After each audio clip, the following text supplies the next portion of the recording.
Hey, hello everyone. Hope all of you guys are doing fine. Hope you had a great weekend. Lieutenant Colonel Brunley, how you doing, sir? Eli, John Batea, how you doing? Peter Prowine.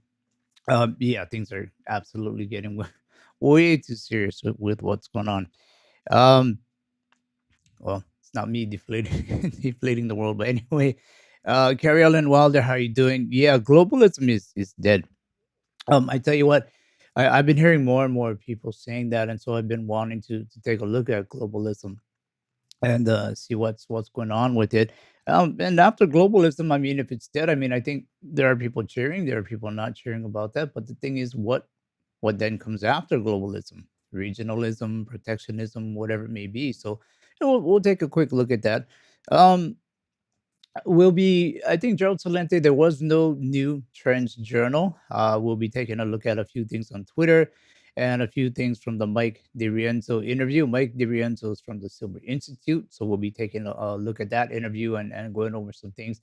Then, of course, getting into the main topic, which is globalism. I tell you what, it is it's a thought, it's an ideology, as some of you are saying, as Max is saying. But the I think the question is what comes next, and so I'm going to need you guys' help with this. What comes next, because in that, for sure, it also involves money. What we are going to use as money. So we'll discuss these things, and I'll take a few more sips of coffee, and I'll be with you shortly. I'll be with you shortly. Oh, let me close this down. Okay, be with you shortly.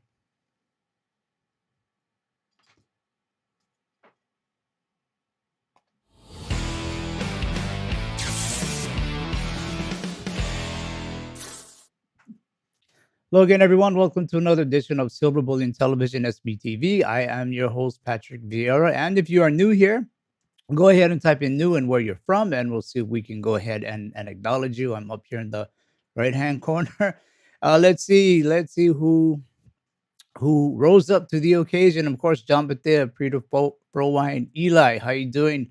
Uh, Max Roca, Seymour Rivers, how you doing? Thanks for on the sound check. Freedom for all, nice. Carlos, more difficultism, absolutely. But we'll get through it. We'll get through this together. William, PMCD, um, interesting. Truth remains constant under all terms and conditions, while our variable opinions may change. That is true. Truth should be truth. It's something factual, but our opinions can change. Absolutely. Patrick Bateman, greetings and salutations to you as well. Harold B. Okay, so John Bethea, Palbar, how you doing?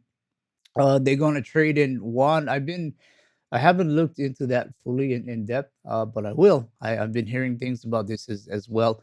Globalism, Gary Allen. Globalism is a religious cult. Okay, well, we'll see how we can hopefully turn things around. John D, hello from Nova Scotia. Well, glad you're up with us. Thank you for being here, John. Appreciate it. All right, as always, you can find us on social media.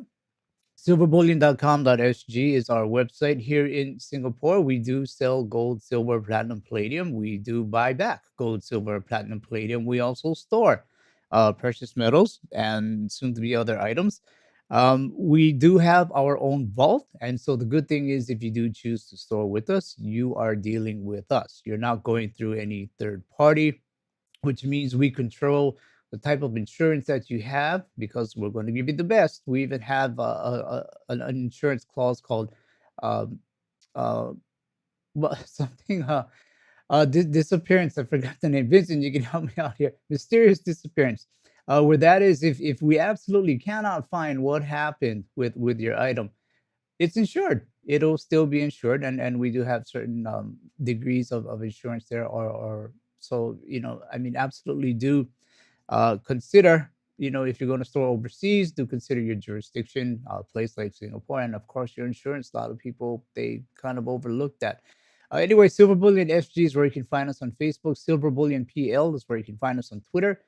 Audio only versions, bit.ly SBTV iTunes or SBTV Spotify.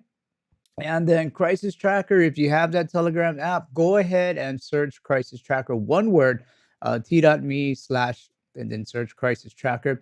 Or even if you don't, it's a free app. Go ahead and download it for your desktop or for your mobile phone. And this is where Vincent and I, this is our fun time where we jump in the bushes and get all messy and muddy and dirty and everything and try to figure out what's news that you may want to know about and what news is real. Because there's a lot of sad to say, but a lot of the news nowadays it's less than genuine. So we're in there looking for you. um Hopefully you will join that group, Crisis Tracker, t.me, and then search Crisis Tracker, one word. All right, upcoming guest, Dr. Mark Faber, the Gloom, Boom, and Doom Report. He's going to be joining us. I can't wait. So he will be that upcoming guest. And for those of you that don't know, at the young age of 24, Dr. Faber obtained his PhD in economics, magna cum laude at the University of Zurich. And from 1978 to 1990, he was the managing director of Drexel Burnham Lambert over in Hong Kong, and he has remained in Asia ever since. In June of 1990, he set up his own business, publishing a widely read monthly investment newsletter, the Gloom, Boom, and Doom Report, which highlights unusual investment opportunities. So please do subscribe, hit that bell to be notified when this interview comes out, and thumbs ups are always appreciated, as are you, where we want to give you a $10 Amazon gift card. We want to give it to you. We've been kind of uh, we haven't really given away a few or any in the past few weeks. So hopefully this is the week that you will get one. If you want to get one, be one of the first five to answer the question from a past interview correctly in this live stream before the timer runs out. In this case, it's going to be the Mike DiRienzo interview.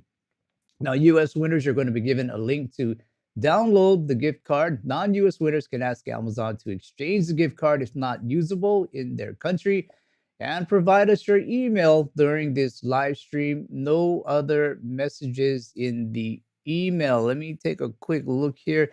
Yes, Dr. Doom is coming up. Dr. Faber, for sure. He's a unique guy. Absolutely. All right, so if you're ready for that question, I will get to it. It did come from the Mike DiRienzo interview. Hopefully, you had a chance to watch it. Now, according to Mike DiRienzo from the Silver Institute, there is blank above stock silver to meet demand. According to Mike DiRienzo from this past interview, he says that there is blank above stock silver to meet demands. Go ahead and take a guess. Maybe you'll get it right, and maybe we can give you one of those $10 Amazon gift cards. I'll go through some comments here.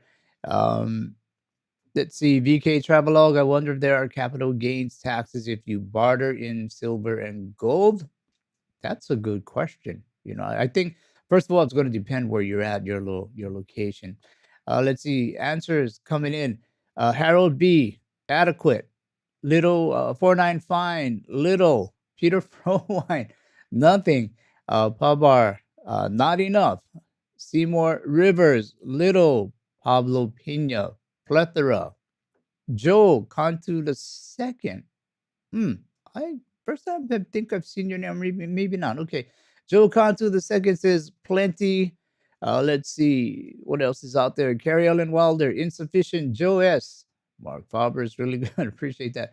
Pabar, insufficient. Uh, Para building bunches. Zilch. Let's see, less than 50% derivative over. Mad libs. No, no. Okay.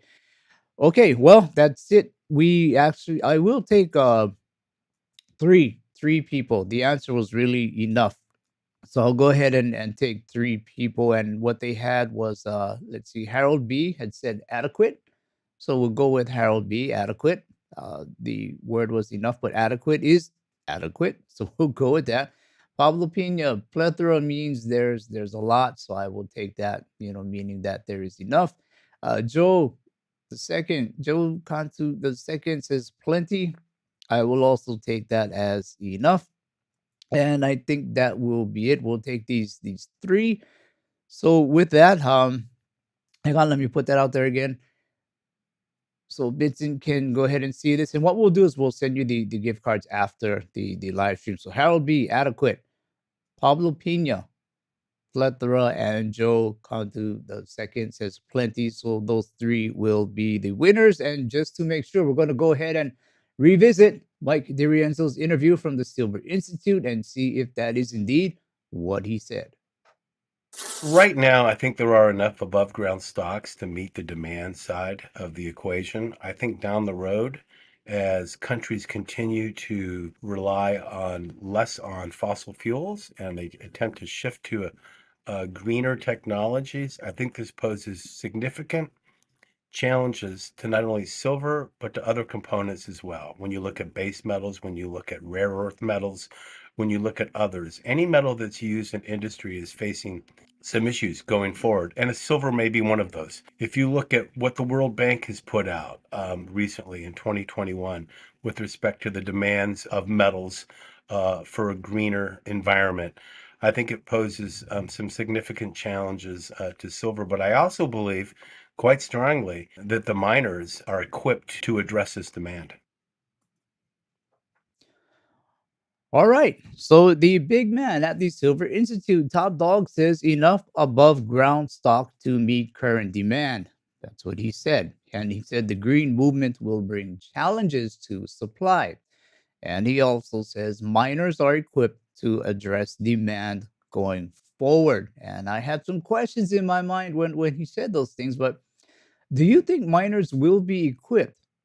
Do you think they will be equipped to address demand should, let's say, oil prices rise? That's expected. Inflation rises. That's also expected.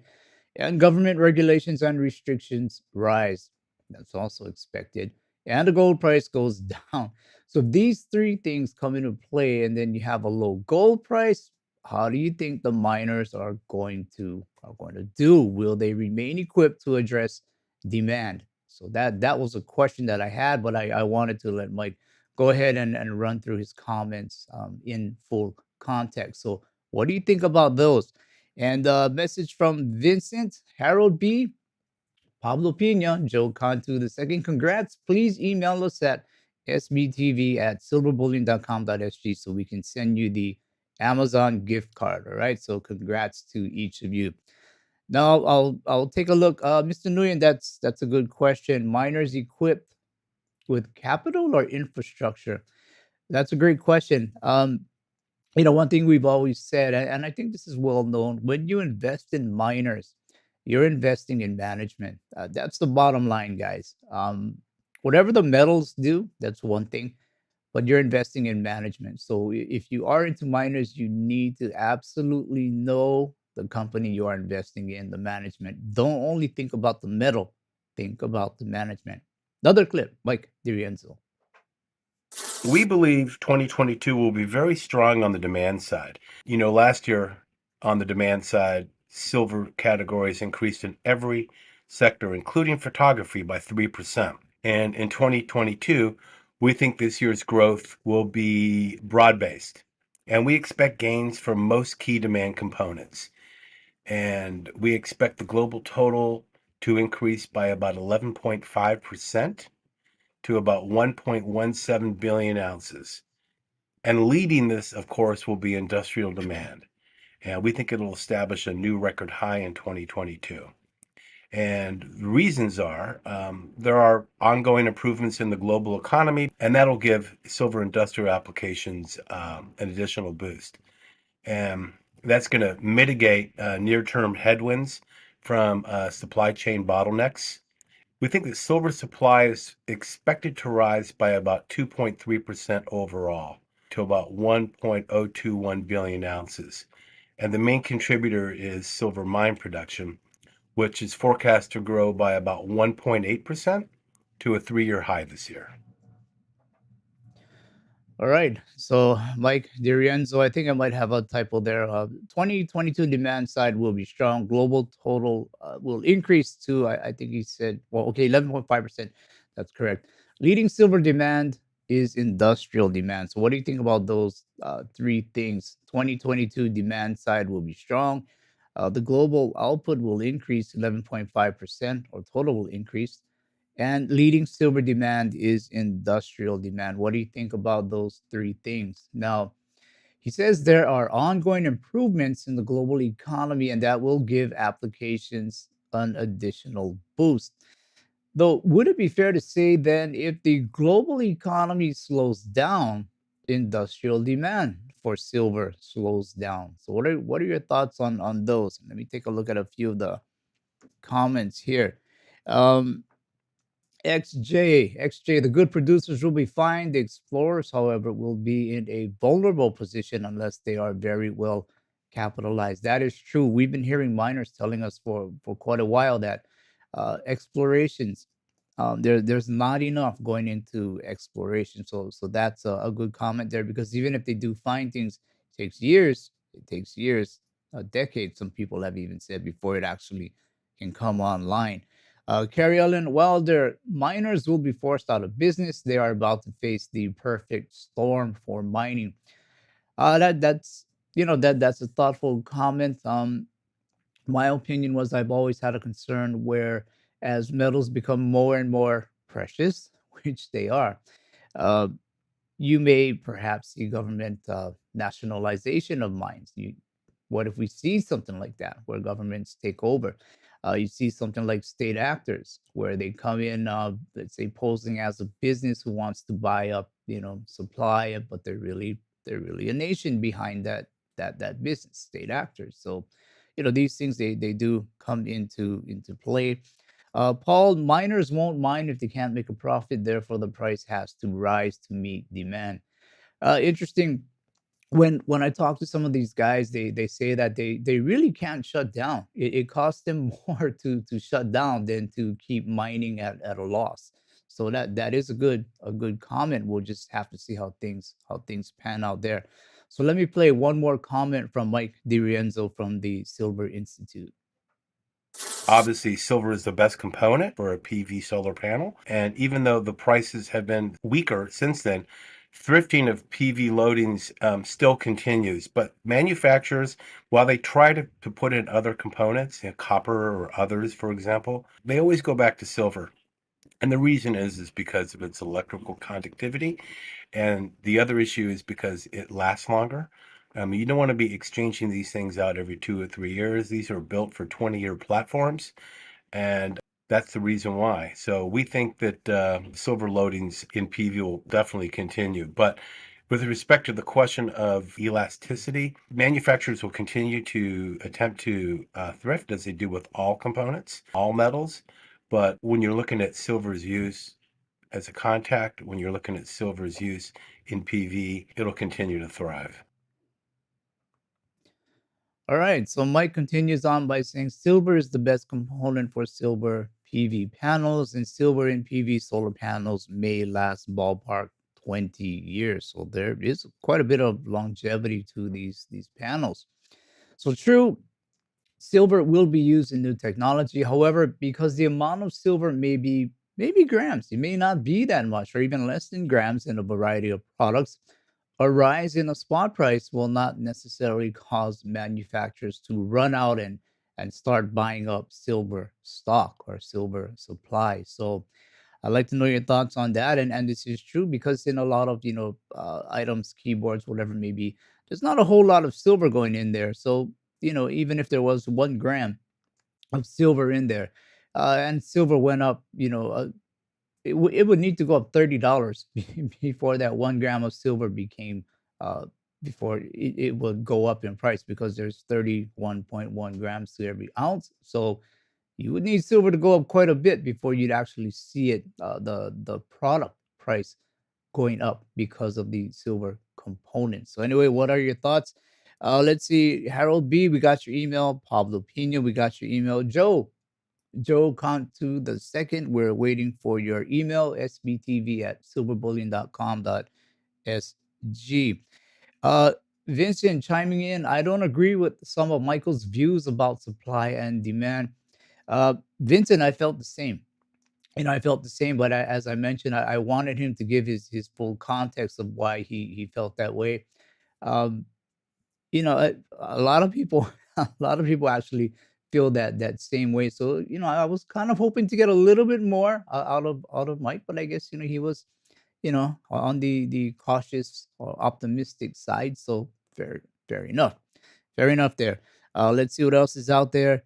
Um, Let me just run through comments here. Pablo Pina nationalizing miners.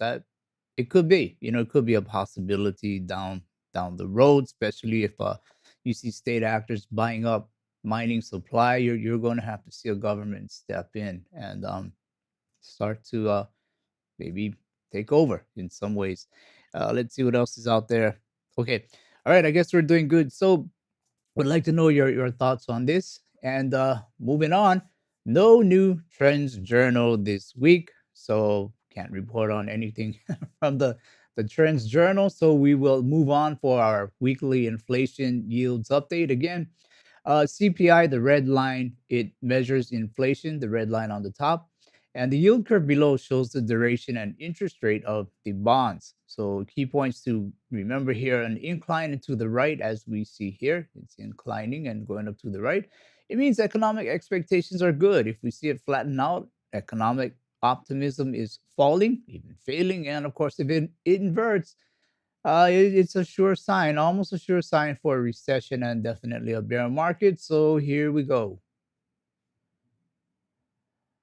All right, so you can see we still had that incline through January, February. Although yields are rising, we still had that slope going up and to the right. In March, we kind of start to see it flattening out a bit, the 3 year, 5 year, 7 years. And moving on to April, May, we're seeing the same where yields are getting pushed up, but we still kind of had that incline and to the right. And then comes June, everything gets pushed up quite a bit. And then comes July, we see the short end rising, and then we start to see it invert. So this is what they're talking about when they say yield curve inversion. September, we see everything is getting pushed up, and then we move on over into October. So we can see where if you look at the far right end, a 30-year yield is giving you 3.86%. And we can come all the way to the 6 month. A 6 month yield is giving you 4.09%. So you're getting more yield with the 6 month than you are a 30-year. And that absolutely does not make sense at all. All right, so we'll move over to our website, silverbullying.com.sg. Let me just take a quick look at comments here again. Let me see. Uh, okay. Martin Lee, great comment. Banking system liquidity is contracting, meaning funds will be hard to get. Forward orders will fall as well as real estate value. Shipping container rates have dropped 68% compared to last year's highs. Yeah, I've seen that as well, where shipping container rates have dropped. Earlier, because there was, when China opened up and there was so much demand to move things around, we saw the shipping container rates go up. And now, I guess, with the lockdowns and there's not so many things moving around again, the demand lessens and therefore the price comes down. So that's a great comment there. Okay, so let's head on over to silverbullion.com.sg, our website. Let me go ahead and refresh it here. Silver down below $20. It is at 19.95 USD. So silver starting out the week here in Asia on a down note. Gold is back below 1700 as well, 1696, but still a bit on the upside. So both silver and gold having a bit of a hard time here this morning here in Asia. 1,000 ounce LBMA silver bars, 55 cents per ounce over spot. So if you are looking for the larger LBMA bars, which often do give you the best premium rates or the best rates as far as the price over silver, you definitely want to get into these LBMA bars. And we also have going on the 100 ounce Canadian mint bars and the 100 gram metal or gold bars. So these are all on promo while stocks last. So again, the 1,000 ounce LBMA bars usually offer you the best spread. If you are interested, You can pick up some from the shop. Again, be sure you have a trolley or something. They are heavy, surely heavy. Metal or gold bars, 33 more you can get from the shop. Or if you are storing with us, you can go ahead and pick up some. We have 79 available. And these are 100-gram gold bars again. And the 100-ounce Royal Canadian Mint bars, 42 in the shop. You can come down to Millennial Walk here in Singapore and pick up these bars. And we have 115 that you can go ahead and buy and put it directly in your vault storage. You do own it, it is yours. So, again, if you would like to store some of these, or you already have an account with us, you can go ahead and put it directly in your account. You do own it, or you can create an account. We have a few different types of accounts: personal accounts, a joint account, trust account, joint account with the minor. These are getting more and more popular. Business accounts, and of course, retirement accounts. I can't stress this enough. If you have a 401k, self directed retirement account, superannuation, any of those, or even others, uh, please do contact us, and we can help you out with understanding what a precious metals retirement amount account is. We can direct you to people to help get it started for you. This is important because as we're seeing the purchasing power of currencies going down, that means when you retire, your $1 million in your retirement account may not be able to buy you $1 million worth of things. So we see people moving on over, rolling some of their retirement over into a precious metals retirement account, putting it into silver and gold. And the myth is, if you're in, let's say, the US, you have to store it in the US. That is a myth. You don't have to. You can keep it overseas. So again, contact us. We can help you out with these. This is very, very important. I mean, we're all getting up there in age, and we may not have time to recover should things go bad. So contact us about these retirement accounts. Easiest account to open is a personal account, though. We just need your information and fill out an application, and you're good to go. Very simple to open up, and references that would help us out if you did click on SBTV. That helps us out. And I would also click on customer notifications via encrypted secure notification. Well, all that simply means is when we send you an email, we are all you're going to see in your email account is you have a message from us. There's not going to be anything in the body of that email. Everybody knows how algos, I don't know if spiders are still a thing, but everybody knows how, there's nothing private anymore, or things are getting hard to be private. So I would suggest secure notification. So, those are the types of accounts you can open up with us. And again, a lot of reasons why people do choose to store with us, besides the jurisdiction of Singapore. We own our own vault, and having probably the best insurance out there is because of things like the peer-to-peer loans. And all this means is, if you are storing with us, you can go ahead and use your silver and gold as collateral to go ahead and take out a loan. In this case, somebody wants to make a loan for $100,000, and he's asking if he can get it at 3% interest. And we have people here who actually can. We have 101,000. Somebody's offering. They want 3.75%. So these two guys, they may have to adjust their rates a little bit to meet each other. We have a few more, 100,000. They're at 4%. So the closest guy is probably this one here, and it looks like they may be able to meet. And what he did really was he went ahead and used his parcels. Like I said, he has this in storage. Kilogram gold bars, 10-ounce bars, some 100-ounce bars, and things like that. So he went and used this as collateral, and then he's going to go ahead and hopefully get into a loan contract. So again, that's one of the reasons why people do store with us. Moving on, Twitter.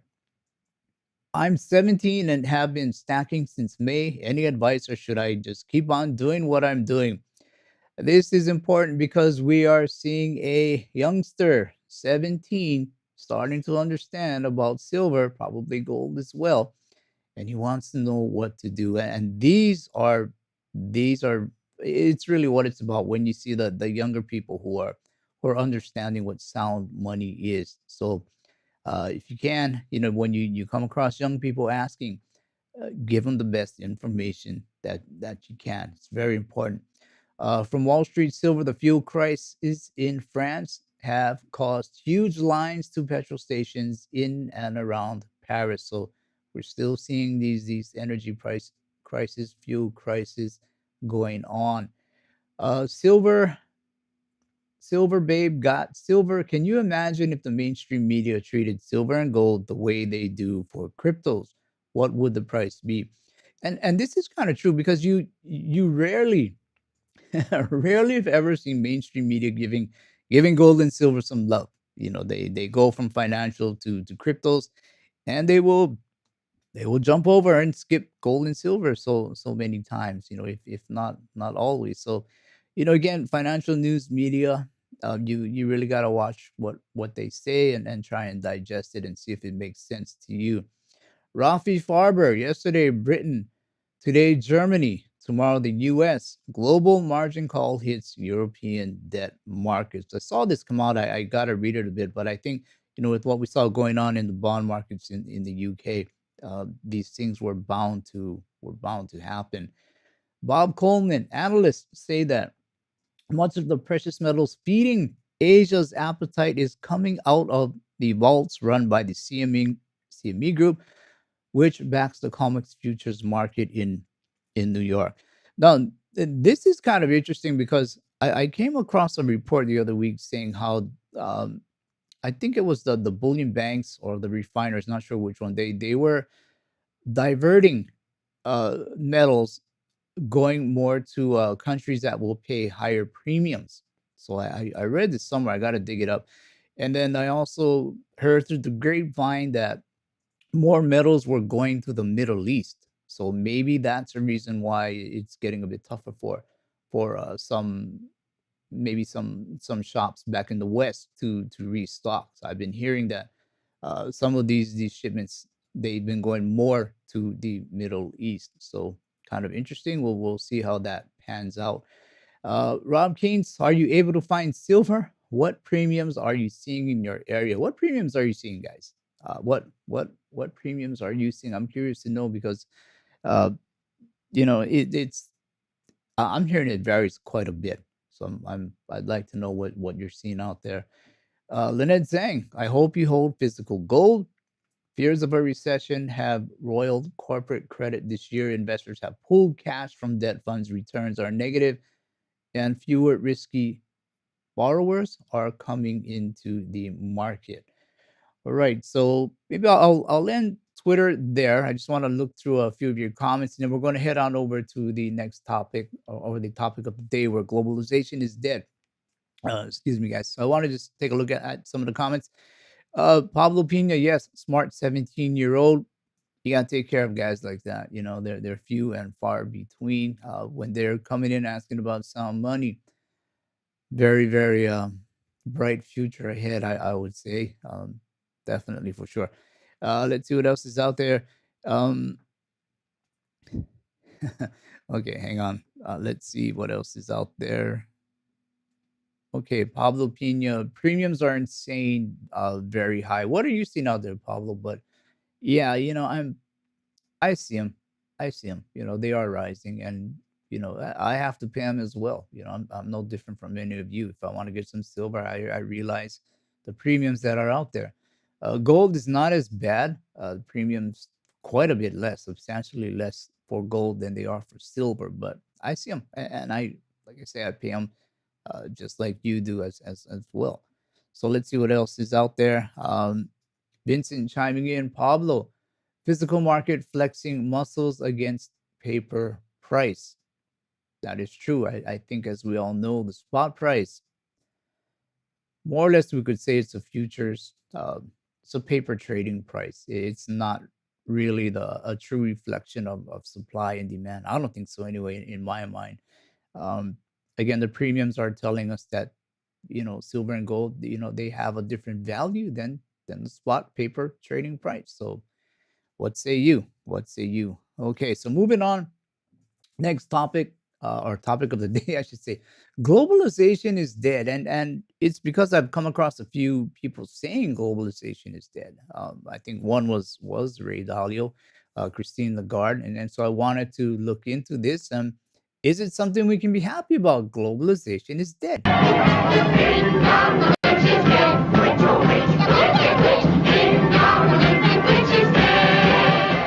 Oh, sorry about that. Okay, well, not so fast, my friends. I mean, maybe some of us are cheering, but is globalization is it dead? If it is, what comes next? What comes next? Uh, one word or a one world unification with one type of a standard? Could it be that? Could it be a type of regionalization where hemispheres or even geographic locations start to come into play? Or protectionist, isolationist, every man for himself attitudes? Might we see that? So, with globalization dying, and it is recognized it is dying, if not dead, what comes next? What we learned though is with the global bug, supply side and shortages do push prices up. What we are relearning with the war going on is that supply shortages do push prices up. And what we also learned and know is too much in the system, meaning cheap money, also pushes up inflation. People waiting for this check, right? We heard about this back in June. State lawmakers approved this rebate. Back then, it's meant to address sky-high inflation and rising gas prices. So how much you get depends on your income and the size of your family. We're going to give you a few scenarios here. Couples who filed jointly and made less than $150,000 and have dependents will receive the most. We're talking about $1,050. That's $350 per person, plus another $350 for Yeah, dependents. this Is the has to do largest with bracket, California giving out representing money more than again. 80% of beneficiaries out there. Individual filers who made less than $75,000 will receive $700 if they have a dependent, $350 if you filed individually and you don't have a dependent. Those making up to $125,000 will receive $500 with a dependent, $250 without. What do you need to do to get this refund? Carmen Balber from Consumer Watchdog says absolutely nothing. They either sent you a check in the mail or they put the money in your bank account. So all you have to do is wait for that money to show up in your direct deposit account, if that's how you got your tax refund, or the state at the end of the month will start mailing debit card refunds to taxpayers who didn't do direct deposit. You don't have to do anything, just wait and you're going to see free money pop up in your bank account or wow, okay. This may be a topic for another day, but what have we learned? We haven't learned anything. I mean, politicians they're still sending out money, free money. We saw what happened with COVID. We're seeing the end result with inflation coming up, and they're going to continue to do it. They will continue to do it. I mean, what have we learned? Well, I mean, you and I, we've learned. We're seeing what's really going on. But our government, have they learned anything? Nada. So, with what we are seeing today with supply side issues still prevailing, is inflation still prevailing? Of course, we're still seeing it. And lawmakers and organizations see no problem with giving out money, even though they know this is an ingredient to inflation. I mean, hey, really, that ingredient is the number one ingredient for the recipe on getting re-elected. After all, midterms, right? Midterms coming up. It's called pandering, and that can also be another topic for another day. But what perhaps the average person is focused on is not, cheap money as the cause of inflation. It's the supply side, slowdowns, because that's what people are seeing when they go to the markets. And it's the slowdowns, the bottlenecks, the lockdowns that are causing people more and more, louder and louder, to say that globalization is dead. Look, I believe that the combination of what our economies have suffered as a result of COVID, the disruption of supply chain, the interruption of relationships caused by lockdown of countries, of ports, of infrastructure, combined with the geopolitical shamble caused by the terrible war started by Russia against Ukraine, is going to put an end to globalization as we know it. All right. So let me break that down just a little bit. I'm looking at the comments here. The Gavin bribe, the Gavin bribe money. Let's see. Always be funding from the state that had 3 billion in unemployment fraud during the height of the bug. Uh, Joseph S. They're really hurting their own citizens. Okay, so a lot of comments, a lot of thoughts out here. For sure. People see a lot of things in different ways, but in this case, yeah, you really got to wonder. I mean, this is the cause, or one of the bigger causes, why we're seeing inflation, and it's going to continue. But nonetheless, let's break down what Lagarde said. uh, Russia and an unnamed country. Notice she chose not to name the country where the global bug started, and has a zero policy and often shuts down its ports, and therefore the world supply chain, or it's going to be put an end to globalization as we know it. So let's see what else she has to say. You know, globalization is dead. Long live to globalization. But it's going to be a different kind of globalization. It's going to be based on different principles that will move away from pure efficiency to security, reliability, and partnership. And I think that Europe stands a really good chance to demonstrate that, yes, it is laborious, yes, it might be a little more costly, but working and trading with people that respect the same basic principles as you is probably a safer route than to trade at any cost, provided that they're low. All right. Globalization is dead, and there will be a different type of globalization, is what she says. Security, reliability, and partnership will be featured, more or less. You're going to work harder economically. Hey, it may get harder, but you will be working and trading with people that respect and have the same principles as you. This is a safer route than trade at any cost, is what she says. I mean, if you read between the lines, she's saying it's almost as if Russia, and we got to throw China in there as well, ruined the ruined the globalist plans. And kind of takes me back to what this guy said. If you want freedom, take pride in your country. If you want democracy, hold on to your sovereignty. And if you want peace, love your nation. Wise leaders always put the good of their own people and their own country first. The future does not belong to globalists. Whoa. Okay. Future does not belong to globalists. And of course, that means globalization. And globalization is dead, as we're hearing people say.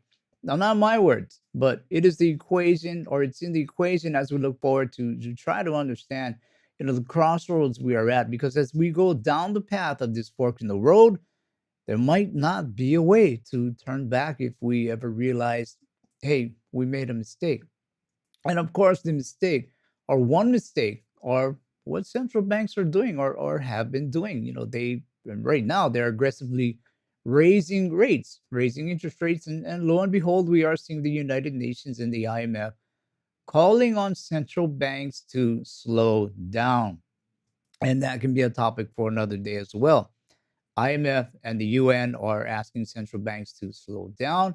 But we saw the wheels wobble with the UK, where they did a pivot. So really, is it the IMF and UN asking central banks to slow down, or is it the central bank saying, hey, we may have to pivot soon, so can you guys give us some cover? I don't know. It's up for debate. Maybe a topic for another day. But nonetheless, getting back to globalism, I remember in economics, the rage and sage was Milton Friedman. You may remember him, Milton Friedman. I remember his views on globalism, and how he said it lifted everyone out of poverty. And I remember thinking to myself back then, okay, I get it. It's good. I get it. But one thing, globalism, it only works as long as you have a low cost producer. You need somebody on the bottom of that economic totem pole. And I knew back then, or my thoughts back then, because of this, globalism eventually would fail and resort backward, maybe to some type of regionalization. And my thoughts were, it's going to fail, because in globalism, and we're seeing this today, as the lower tiered nations rose, naturally they would want more power and influence, right? I mean, you were sitting at the kids' table, you weren't at the adult table. You're sitting at the kids' table, and finally you rise, and now you want to be at the adults' table and have more influence, right? So that's tough for globalism because you're always going to have somebody on the bottom, but as that one on the bottom rose, he's going to want to assert himself more. That's natural. So moving on, this falls in line with what Lagarde said when she said you will be working and trading with people that respect and have the same principles as you. This is a safer route than trade at any cost. A safer route for trade than any cost. See, the world is too diverse. Languages, cultures, beliefs, and mankind's nature is to have and hold power over other men. It's just true. It just is. So to blanket a one belief system, ideals, culture over the whole world can't be done unless you're going to do it by force. And eventually people probably will rise up to that. And I came across this article which prompted me to have a think, which falls in line with all of this. And this is coming from CNBC. It was just maybe a couple weeks ago. The golden age of globalization is clearly over, says Singapore's Deputy Prime Minister Lawrence Wong. The age or golden age of globalization is clearly over. Some key points. It's ended. Globalization has ended. Golden age of globalization has ended. And a fundamental change to the way the world works is underway, said Singapore's Deputy Prime Minister and Minister of Finance, Lawrence Wong. Though countries have not fully retreated into protectionism, businesses are increasingly influenced by geopolitical tensions, Mr. Wong said during a dialogue at the Forbes Global CEO Conference in Singapore a few weeks back, um, referring specifically to strained relations between the US and China. And he did say that Singapore and the rest of ASEAN, the Association of Southeast Asian Nations, want a balanced relationship with both the US and China and prefer that the two countries engage with a region on its own merits rather than through the prism of a US China relationship. So again, this just came out September 27th, a couple weeks ago this year. And I mean, this really kind of sums it up. The golden age of globalization that we experienced in the last 30 years since the end of the Cold War has ended clearly, and we are entering a new era that will be marked by greater geopolitical contestation, said Singapore's Deputy Prime Minister and Minister for Finance, Lawrence Wong. Okay, interesting. So let's start with what Mr. Wong said. Golden age, globalization that we experienced the last 30 years since the end of the Cold War has ended clearly, and we are entering into a new era that will be marked by greater geopolitical contestation. Contestation, well, simply defined as the action or process of disputing or arguing. Now, this then means that there will be geopolitical disputing and arguing, and we are seeing it. We are already seeing this in globalism. Dying is one thing because of this. And it's the rise of a new globalism. This is what we're hearing, new globalism, right? The guard said it, Minister Wong said it. A fight for power that is the wearing apart as this new type of globalism comes in. See, if globalism is dead, do we go into a new globalism, which, as I see it, would mean an utter collapse, a reset, and a fight for resources, including human resources, and power to have over it or over us? I mean, how could it not, as nations fight for power and geopolitically realign in a new globalism? Or do we go to a sort of regionalism, protectionism, isolationism? I mean, what say you? So, getting back to Friedman, Milton Friedman, and globalization, from an essay, Globalization in the Age of Milton Friedman, published in Hong Kong or in the Hong Kong Economic Journal back on 19th of October in 2016. In the quarter century between 1980 and 2005, the world embraced the free market policies of Milton Friedman. A new age of globalization was ushered in. Let me take a look at a a few comments here. Joseph S. Do these people really understand everything? Everything or anything? All right. Okay, let's see. Patrick Bateman at Carrie Allen Walder. It's only a matter of time before the European Union resolves. Okay. Let's see what else is out there. Um, let's see. Mr. Nguyen, new industry will demand people willing to accept lower wages to make the world better. Keep that thought in mind. That's a great thought there. That's a great thought there. So let me move on a bit. See, economic integration of trade flows, capital flows, and migration took place at an accelerated pace. Again, this is coming from the Hong Kong, the economic piece. Now, living standards rose sharply, while life expectancy, infant mortality, educational attainment, and democracy improved, and absolutely poverty declined. We saw this, right? And these are not coincidences. Now, starting with China in 1979, many large closed economies became open to freer trade flows. As a consequence, of vast labor force, hitherto not part of the world economy, was now integrated into it through trade. Now, in Europe, deep regional economic integration took place, embracing trade flows, capital flows, migration, and the creation of the euro currency. On a global scale, financial markets also became more integrated among the rich economies and to varying degrees in some of the emerging economies. Now, China's financial and currency markets were opened to a very limited degree during most of this period, and global integration has undoubtedly improved people's lives, but it has also other characteristics or consequences. See, first, got to keep this in mind. First, the entry of a vast unskilled labor force into the world economy suddenly made the existing stocks of physical capital or highly skilled workers and prime real estate scarcer, producing windfall returns on these investments. Now, the wages of unskilled workers, however, they sort of stagnated worldwide. And this situation has been the source of rising inequality between labor incomes and of non-human capital incomes in many rich economies. Labor's share of national income has been falling, while non-human capital's share has been rising, especially after globalization accelerated. So very often the ownership of non-human capital, physical capital, and prime real estate is distributed much more unequally than labor incomes. We see this as well. Now, today's unskilled workers in the rich countries may view the rising inequality in labor incomes as somewhat legitimate, but to be suspicious about the rise in capital returns.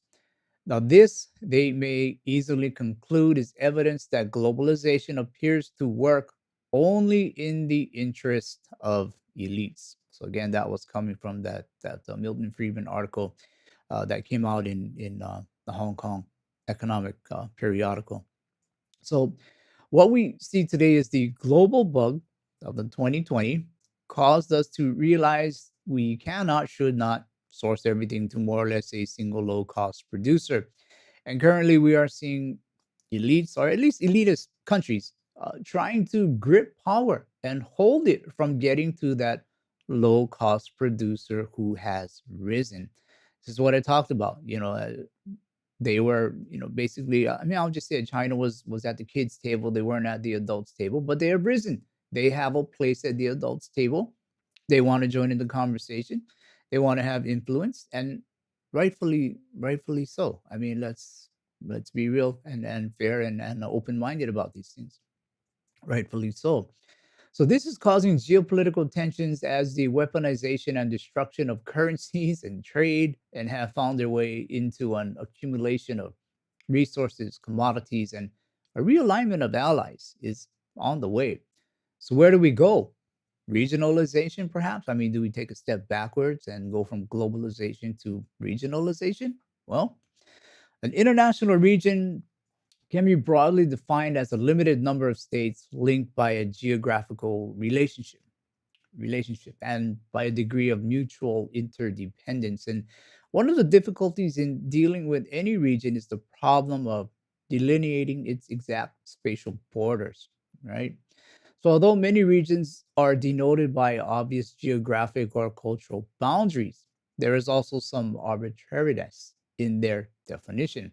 The major criteria remaining geographical contiguity, interaction, and the subjective perception of belonging. You got to belong. That's what Lagarde said, right?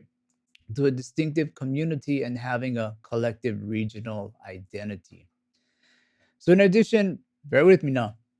Several common characteristics can be suggested, such as one, a certain amount or degree of social and cultural homogeneity, similar political attitudes or external behavior toward third parties, common political institutions as an expression of political interdependence, a certain degree of economic interdependence, and common behavioral criteria such as identification of norms pertaining to conflict management and resolution. So these pretty much all five kind of fits into what Christine Lagarde was saying. So regionalization, so it almost becomes like a club, or it could be like a club. That may not be a good thing as well. So let me ask you, regionalization. I mean, in some ways it may sound good, but who governs the region? Who then governs the region? Who protects the region? Might it be a region, or what if it's bullied? What if this region becomes bullied by one of the bigger nations in the region? Gets bullied. And if there is more opportunity elsewhere, what is the possibility of a brain drain? Your best and brightest happening or starting to leave your region and going into another region, kind of bringing your region down a bit. So what happens then as well? So regionalization, regionalization has a few good points. But there are a lot of concerns for regionalization as well. And let me show you this article here. Let me come down. Regionalization is the new globalization, and it is Latin America. Maybe looking forward to regionalization. So this came out in May of 2022. So let me just scroll down a bit. Um, let's see. Okay, regionalization is the new globalization. It's a golden opportunity for Latin America. Notice Latin America is it's a region. So let us ask the question, can developed countries maintain their standard of living by closing borders and putting the brakes on globalization? Trump and now Biden have championed the return. Let me make this a bit larger for you guys. Okay. Trump and Biden have championed the return of factories to the US in order to create employment and boost wages. Some manufacturers have returned to a huge press fanfare, though not in huge numbers. Others will never return because they have been automated along the way. Europe's more bureaucratic, less aggressive discourse hints at developing strategic autonomy, which in practice means being less dependent on foreign trade. For example, in the manufacture of microchips and medicines, and now also energy matters. Governments and companies want their suppliers of products and raw materials as close as possible to their factories, even better if they are in the same countries. And despite all these considerations, it is unlikely that globalization will be reversed for the simple reason that a return to the trade of 1960s would mean widespread impoverishment of the world's inhabitants, and neither American nor European voters will be willing to bring back their industry in exchange for a reduction in the standard of living through higher prices and shortages of some products. Last paragraph here. Instead, what we are beginning to see is a transformation of the global trade model towards a regional trade model, a globalization of proximity. And it is in these possible winds of change that Latin America has much to gain, bringing many advantages to the US, the world's and the region's main consumer. So that's pretty interesting because even in regionalization, people in poverty can be lifted as there will still be a need for low cost producer. Supply chains will be closer to home. Customs, ideologies, beliefs might be more similar in general. And you are trading with neighbors and likely to help and at times protect your neighbor in keeping a peaceful neighborhood. Possible. And then there's protectionism. We will see two types of protectionisms coming into the fold. Now, one form of protectionism will be the type of nationalism as we know. The other type of protectionism, it's going to be individual. It's going to be you. Let me take a look at these comments here. Um, okay, somebody is Looney Tunes. All right. I agree with you. She's Looney Tunes. Let me scroll up and see who is Looney Tunes. Well, I'll let you guys discuss who the Looney Tunes is. Mr. Nguyen, we're at a point of no return. There is no solution. Nothing on the table for trade-offs. Only hope is destroy the old and make room for new. You know what, Mr. Nguyen? That is that is that's a dilemma. I mean, in having something new, it means moving away from something old. Um, and I mean, in going to a new globalization, as they're calling it, that means what? The destruction of the old globalization, the things being we're moving away from things as we know it, which absolutely could include the money. So it's that is that's a great point. Uh, Let me move on here. Now, the individual is going to become a self-protectionist. All right, and bear with me here. You and I will be creating and building networks with other individuals. And ironically, we're going to be doing it with people from all over the world. So we're kind of back to a globalization in a sense, but on a very, very different level.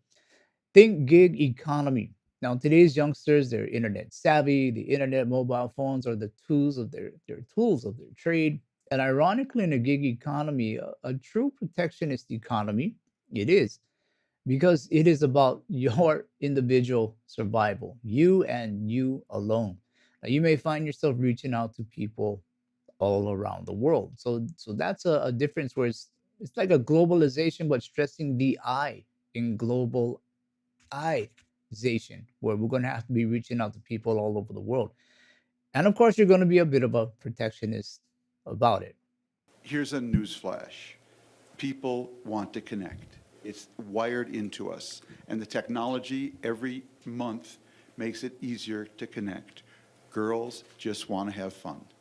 Globalization is wired into us as human beings. All right. So this gentleman is Thomas Friedman. I understand there's no connection between the two, but years ago he wrote a book called I think it was The World is Flat. Very, very good book. Now, in that book, he spoke about technology, how it has flattened the earth. It's flattened the earth. This isn't flat earth stuff, all right? Okay. But technology has flattened the earth because it became easier for individuals. It became easier for you and me to become global. Sort of what I just mentioned, a globalization where you are at the center of globalizations. Let me take a look at a few comments here. Lieutenant Colonel, without a sovereign border, you have no nation, period.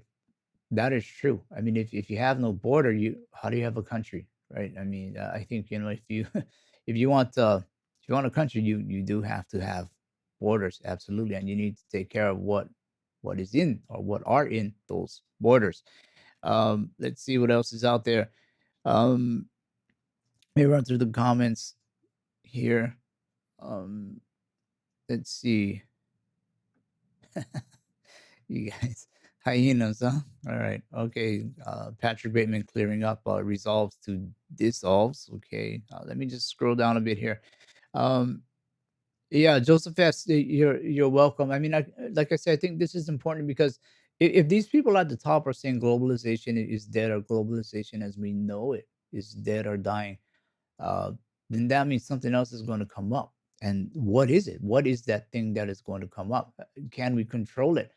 I'm not sure, which is why all the more things like gold and silver become important because when people trade, when nations trade, they have to have a currency they can trust, right? If you don't have a currency you can trust, you end up where we are today.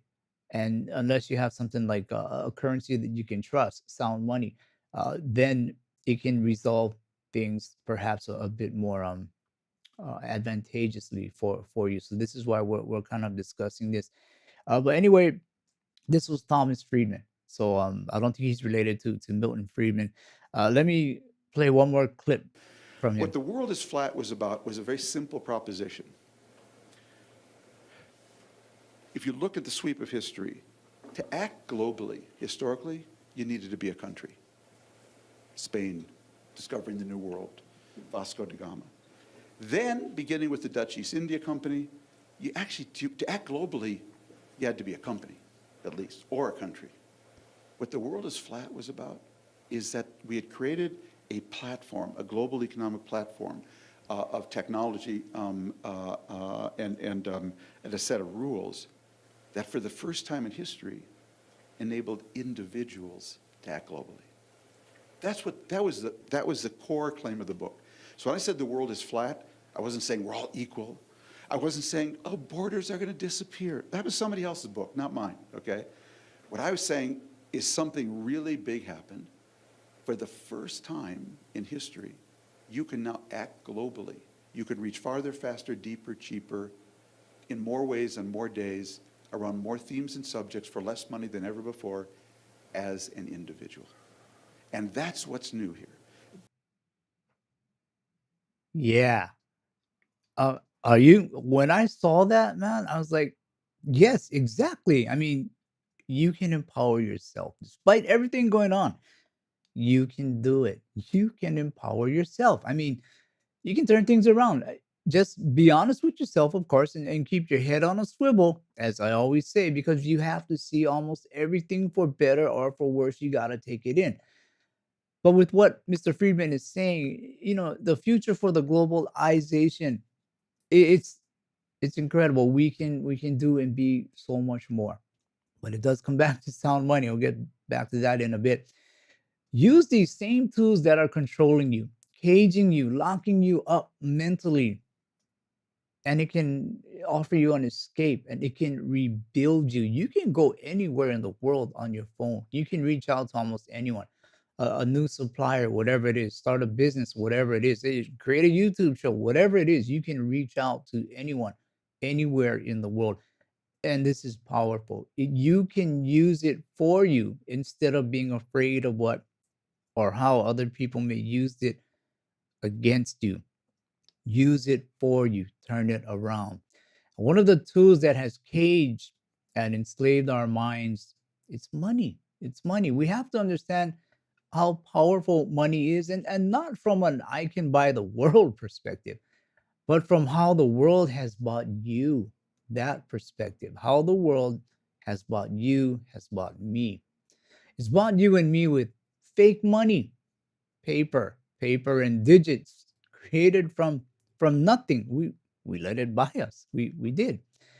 I can't tell you where the world is going, but it will remain intertwined either nationally or individually. And at the heart of it all will be resources and a way to transact with who we choose to transact with. Now, whether it be a new globalization, as Lagarde says, or some type of regionalization or protectionist stance or globalization, you can do this, but you got to take more control. All right. Now, I do know that the money the world uses is going to have to disappear and reappear in another form with this new type of globalization or regionalization. And this is key in understanding why we all need to know the role of gold and silver as stores of wealth. All right. It's intertwined, but you can do it. You can do it. Feel empowered with what Thomas Friedman said. So I'll take a look at a few of the comments. Please like, subscribe, and share. And I'll go through a few of the comments here. Let's see. John Bethea, will robots be the miners in the near future? Why not? I mean, possibly, yeah. I mean, unless maybe it's underground or something. I don't think GPS could actually reach the robots to tell them what to do. But I mean, we are looking at a world where automation, robotization, is that a word? Robotization. These things are coming into play more and more, which means globalization has to come into play more and more. Again, use the things that you fear use them for you. You know, I mean, find a way to turn it around, make that weakness become a strength. We can do this. All right, we definitely can do this. Um, Carrie Ellen Wilder, everybody already built a lot out of Latin America. I hear they are all on buses and planes to Martha's. Okay, all right, Carrie Ellen. Um, let's see what else is out here. Carlos, let's see. I see Germany with Italy and France separating somehow. You know, that's a great comment. Whoever originated it, because I think as we all knew, you know, with the start of the war going on and how with winter coming, sovereign nations are going to have to take care of their own people first, and you may see a break in the collective community because you have to take care of your own sovereign country first. So, you know, there is a very real possibility you may see, you know, fractures within Europe. And, you know, as we talked about last week, there are, you know, it is a very real possibility that you may start to see countries wanting to go back to their own sovereign currency instead of the euro. So we'll have to wait and see how this pans out. Let's see. Patrick Bateman, Western Europe doesn't have the domestic capacity to trade with themselves. See, that is true. And that's one of the things when it comes to regionalization, where, you know, you want the strongest countries, right? I mean, if you got a few weak countries in regionalization, what do they end up being? The low cost producer. They're going to be the low cost producer for that economic zone in regionalization. So, you know, countries that don't have resources, the capability to refine these resources into what the world needs, uh, yeah, going to be tough. It'll be a bit tough. So when it comes to regionalization, you're going to have people at the top, and then you're going to have again people at the bottom end of that totem pole, so to speak. So that's a great comment there. Um, let's see. Joseph S. I want people like I want like people on SBTV in my network, your own personal regionalization. Now, most of the people here aren't the crazies. Um, I try not to be. I mean, if you talk to the guys at work, they may tell you I'm the crazy one. If you ask Vincent, he might tell you I'm the crazy one. But you know, it's something I think what we've all learned is there is a lot of sensationalism going on out there. You know, shortage here, shortage there. There's no supply here, but really, it may just be shipping bottleneck. You know, so I mean, we hear a lot of sensationalism, and we're all the same. Where we just want to know, just give us the truth, give us the facts if you can, and then we're adult enough to decide. You know, and adult enough to look at news this way and news that way, and try and figure it out. So I leave that pretty much up to you guys. And again, it's because we do have new people here. They're trying to understand what silver and gold is. Why should I buy silver and gold? And as I always say, your comments mean much more than anything I could ever say. So I appreciate that. Let's see what else is out here. In fact, I'll head on out to commentary, the last portion here. Everything we know, everything we know will change. Superpowers will change. We're kind of seeing this already. Geopolitical positions will change. We're seeing this as well. And through central bank digital currencies, you got to throw it in the mix. Our money looks to change. And in this, we, meaning you and I, we got to change as well. We cannot believe what others want us to believe at times. I mean, we would like to, but we have to believe what our senses are screaming us to believe. And one of those senses is common sense. One of those common sense things, of course, is money. I mean, we know it's overprinted. We know that. We know it's been debased. We know that. We know money comes into existence via two things: through debt, right? Through debt. You got to go into debt in order for money to come into existence. What an odd concept. And it comes into existence from that debt via a printer or stroke of a keyboard. And money will surely fail because of these things. We're seeing it happening right now. I mean, how does money come out from thin air. You're working, let's just say 9 to 5. Your time is locked up. Your labor is used, and you're given something that comes out of thin air. It's almost like slavery in some ways. How does that work? It just doesn't. I mean, common sense tells us it doesn't work, and maybe that's why we're seeing it starting to fail. But no matter what the transition, or no matter what the world transitions to, a new globalization, regionalization, whatever it is, money will transition as well. As it transitions, you need a store of value. You got to have something to hold your money as the world goes round and round trying to figure out what it's going to do. You got to have a store of value for your money. Take control of your world, take control of your money by understanding what truly money is. And I'm going to say it, that silver and gold. Again, nothing I say here is financial advice, professional or otherwise. It's just, a place for us to talk about it and try to understand things. But no financial advice is given here. All right, take a look at a few more comments before we head out. Yes, he who holds the silver makes the rules. Okay, so who has the most silver here? I'm thinking it's Lieutenant Colonel. I think the Lieutenant Colonel has the most silver here. Let's see. Rolf Steiner, U.S. empire is dying. I'd have to agree. I mean, with what I see from afar, uh, it's dying. It's dying. And the BRICS is the future. If not the future, they are going to influence the future for sure. And this is what I say about, globalism. You had that kid table, and now they've grown up. They want to be seated at the adult table and have more influence, and that was the one of the concerns with globalism. Eventually, this is going to happen, and it took a bug to force it, to pry it open. All right, so see what else is out there. Um, okay, let's see. A comment from Vincent. Joseph S. Join our crisis tracker Telegram group. Everybody, everyone, including Joseph, to connect and discuss issues within a like-minded community, and that's important. I mean, I think you got to have your core, whatever your core beliefs are. You got to have a support for that. But then you also need to expand to different beliefs and whatnot, because you do have to try and take in as much as you can. But join the Crisis Tracker group, Telegram, really. Um, we'll dig in, we'll dig through the weeds and try and find things for you. See what else is out there.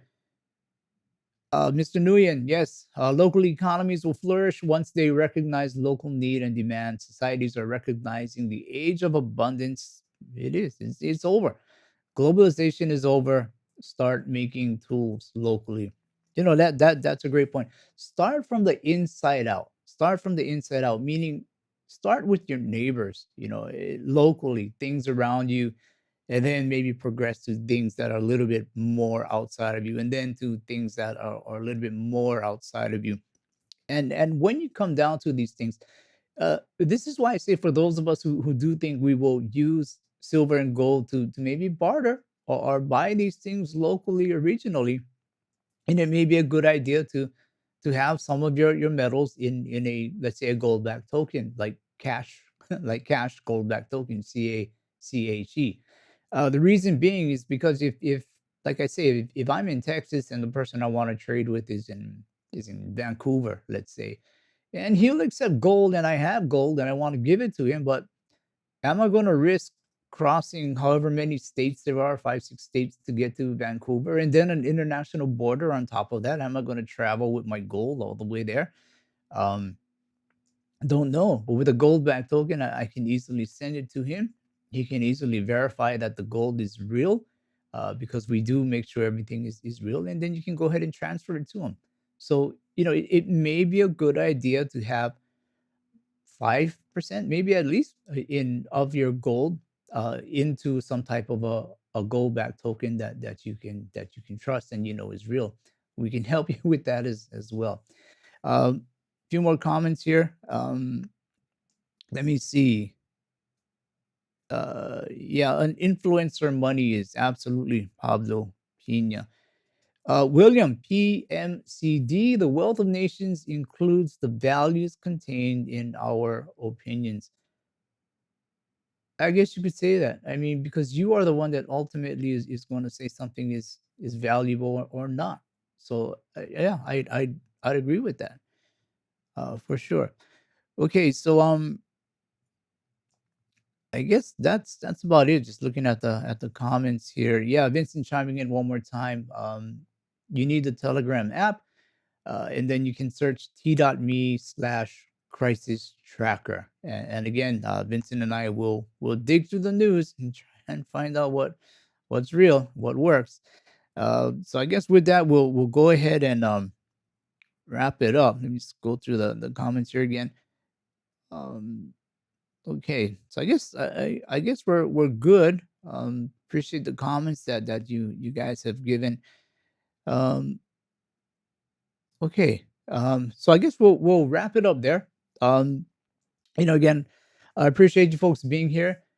You know, the transition that we've talked about for a while, it's happening already. We are in it, and we are going to need our money to be able to transition. So again, stores of value like silver and gold. uh, Talk to your friends about it. Um, it's a collective. We all have to understand these things because the storm is here. And like I say, some of us we're in a yacht, some of us, and like me, we're in a canoe paddling as quickly as we can, but we are in this together. Okay, for sure, without question, we're in it together, and we got to try and be that blessing, not a burden. Do the best we can for our friends and family, and what else is there to do but saddle up and silver up for what's coming ahead? And with that, I will see you guys next week. I appreciate you guys being here, and do the best and be the best that you can. And remember, globalization. Turn it around. Turn it around. You can do it. See you guys. Take care.